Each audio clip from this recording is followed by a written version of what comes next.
You ask Tiger to solve. This deals with linear equations with one unknown.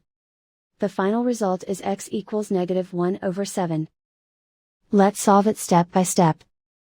Simplify the expression. Group the coefficients. Convert the integer into a fraction. Combine the fractions.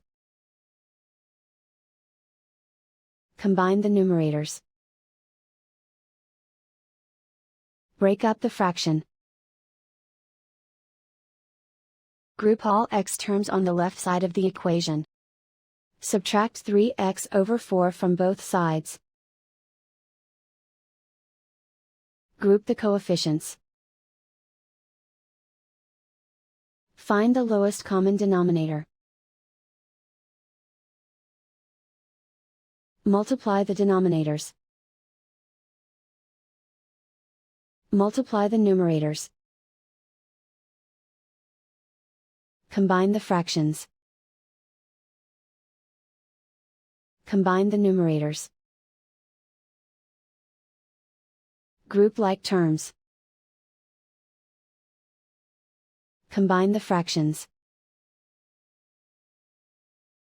Combine the numerators.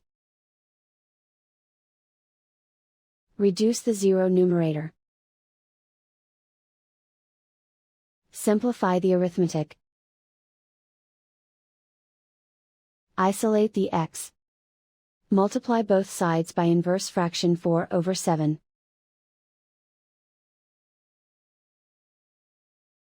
Group like terms.